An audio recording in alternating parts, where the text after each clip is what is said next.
What's up, guys? Welcome back to the Hunter Call of the Wild. This is the third video in this series of A Fresh Start. And what we're doing here is as you can see, I basically, where we left off, traveled up to this point here, which was an outpost, which makes me think this is probably an outpost down here too. So we're going to have to check that out sometime.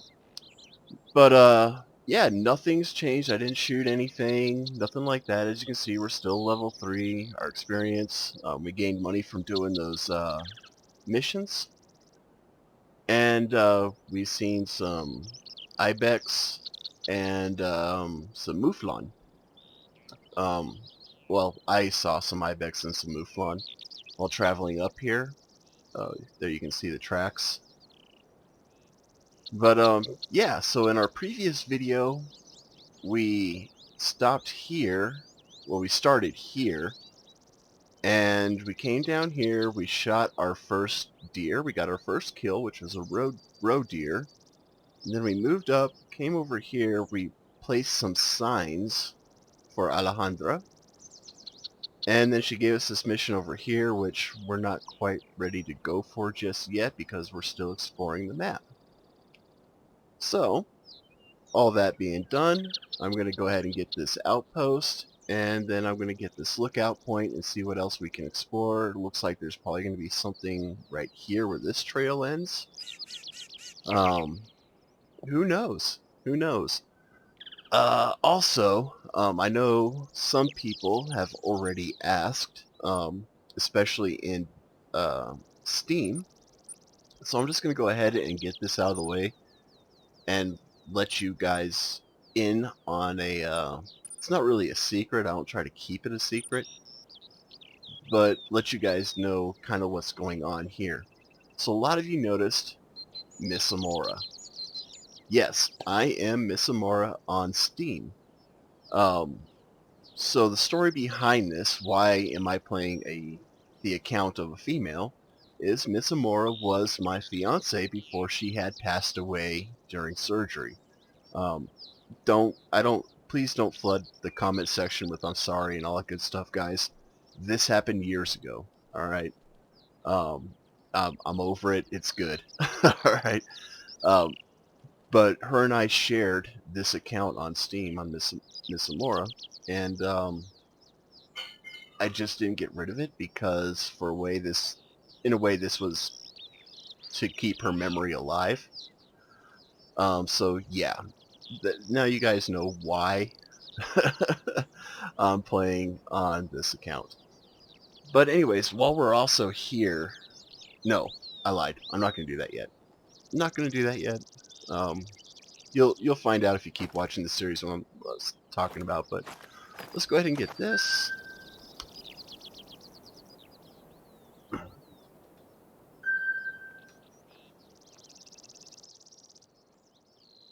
All right. It is going on nighttime, so I am considering. You know what? I'll just do it. I'm gonna do an advanced time. I know that you can soldier on through almost anything, but it's a good idea to take a break every now and then. You want to be awake at the same time as your prey. I was gonna show you guys how to advance time, and this is a slightly different model than what we've seen. I like this huge window that this cabin has, looking down into the valley. It's really nice. I didn't know we can interact with that door. Look at that, we got ourselves a bathtub in here. No shower, just a bathtub. Some towels and a toilet. That's nice. But anyways, let's go ahead and advance time so we're doing everything during daylight.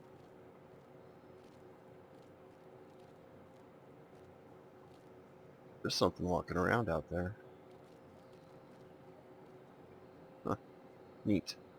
Let's do 7 a.m. I think it gets light before then, but I want to be safe. So 7 a.m. as you can see, it's going to cost us $250, which we have because we did those missions. So we'll just go ahead and rest. And just like that. What the hell? What the actual hell? So apparently an ibex decided to walk through the wall of our cabin. Um, that's funny, man. Are there footprints in the bathroom? No. Okay. Well, that's interesting. Um, was not expecting that. Um, but all right. So we have goats walking through our cabins. Can we open this? Oh, we can open this. Okay, so it's just a storeroom, I guess. Whatever. Anyways, we're gonna head up to this lookout point and see what else we can unlock. I will see you guys shortly. Alright, so here we are. I thought it might have been a hunting stand at first, but it turns out we got some more lore, which is good because that equals experience. Alright, Reconquista. This region of Spain was hotly contested during the Reconquista. Christian Viscos of the Iberian Peninsula set out to reclaim Spain from the Muslim kingdoms that had been established some years previously. Both sides built their own fortifications, and the ruins of these watchtowers and forts still remain. So if you're a history buff, you know exactly what that means, what they're talking about there. Uh, Muslims did invade Spain, and there was a huge battle. Look at that. It's an ibex, I believe. And he's got some big horns on him, too. And it's a need zone. Cool. So we unlocked ourselves a need zone right down there. Nice. But yeah, anyways, the history. It's a pretty bloody war. A lot was going on. The Spaniards were basically trying to take their country back from the Muslims, which they eventually did. And that's just paying tribute to that, which I think is neat. I like that. Anyways, we're going to go to the outpost Logia de la Reina, sorry. Logia de la Reina. And I will see you guys there. Alright, so here we are at this new outpost. We'll go ahead and unlock it and see what we're doing, see where we're at. I may pick up some weapons as well, I don't know. Don't really need them at this point in time, but we'll see.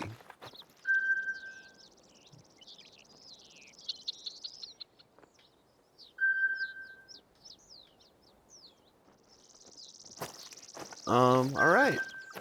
So we've got some experience rewards for that. We got a beautiful lake out there. Can we even get to that? Yeah, we will. Okay, cool. So yeah, what I think I'm going to do, guys, is I'm thinking I'm going to cut the video here. No, I'm not. I'm not. What I wanted to show you guys, just to make sure that you guys know everything's on the up and up and all that good stuff, let's go to Trophy Lodges. So as you can see, I have one already called Spring Creek Manor, and these just carry over from every playthrough that you do. So what I'm going to do is I'm going to delete that lodge, and then I am going to create a new lodge. So we got the Sassaka Safari Lodge, which is huge. there's a lot there. And then we have the Spring Creek Manor Lodge, which is smaller, but I think it's a little bit more elegant. I do like the way it looks. Seeming how we are in Europe, I think I'm going to go ahead and create the Spring Creek Manor. And then what we can do is we can go to that lodge.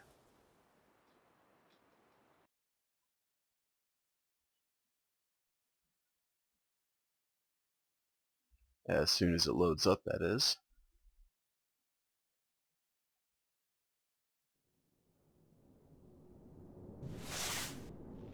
Alright, so here we are in our trophy lodge. It doesn't look like there's much of anything here, and that's because we need to go into this mode. And so we see all these plaques, um, we see these things here where we can place trophies, and that's all fine and dandy. We're not, well, I might place a trophy, but if we go into our menu here, we go to Trophy Manager. As you can see, guys, I did get a couple gold blacktail deer. I'm going to delete those.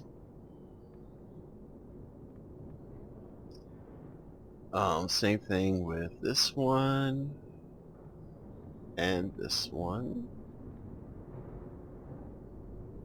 So all we have right now is the roe deer that we picked up in this playthrough. And I'm going to go ahead and taxidermize. God, that's a weird word. I'm going to tax it, basically stuff it. It's going to cost $2,500 to do it. We've got $7,300, so we can. Awesome. Let me go over here to trophies. We got a roe deer. So what we can do with that is we go into place mode. Now we can either put the rack on one of these plaques here, or we can put the whole animal on these bigger plaques, or on these stands, I guess you would call them.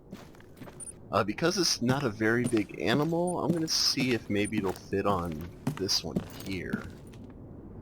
And it will. Okay, cool. So we're going to place that trophy. Just like that. And then we can also change the poses by pressing the left and right mouse buttons. So we're just going to go through some of these poses right quick. See which one we like.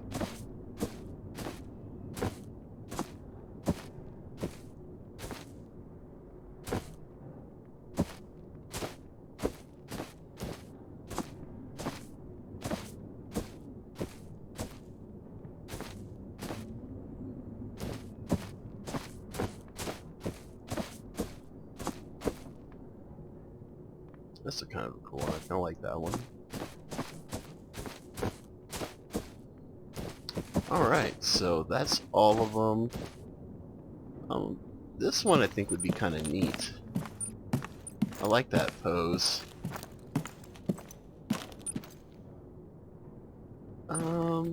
Yeah, we're gonna keep that pose. Just like that. You don't have to do anything else. Um, you just switch it, switch our view, and there we go. And I could have swore that, let's see. Ah, here we go. So if we go to investigate mode, and we highlight this, it tells us it's a roe deer, common fur type, it's a male. It tells us the date and time that we bagged it, and it tells us the score. So that's pretty neat. I like that. Oops. But yeah, so that's how that works.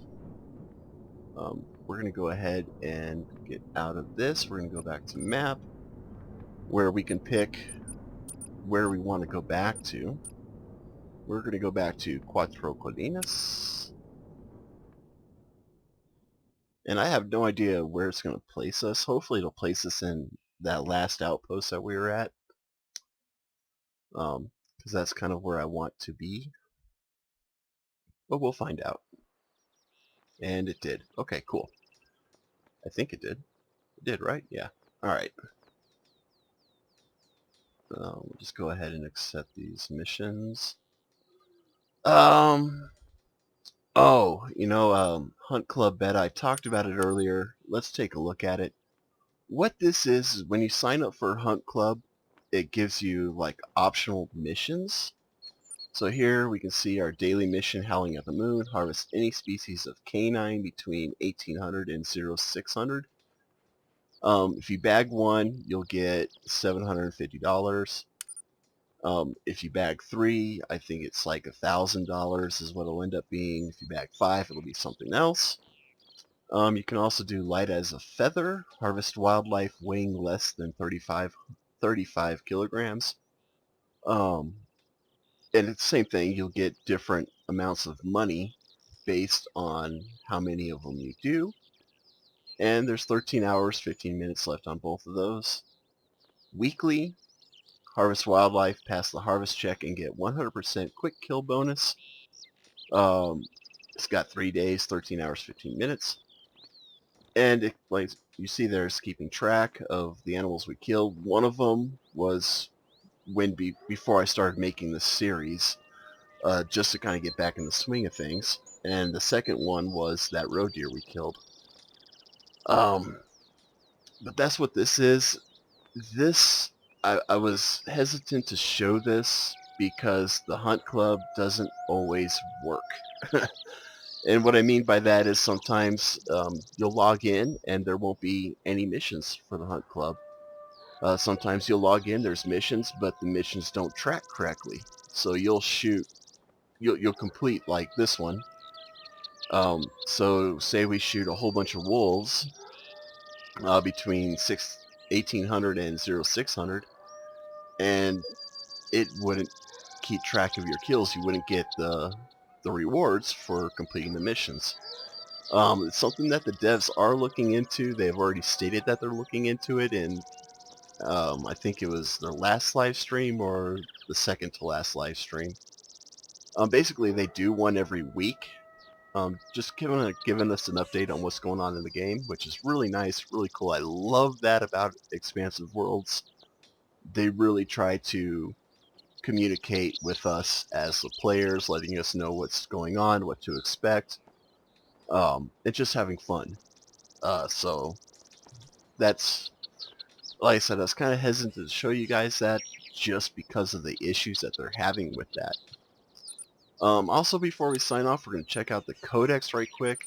You've already seen parts of it. You got the hunter. Here's our profile card. We've almost we're almost at level 4 already.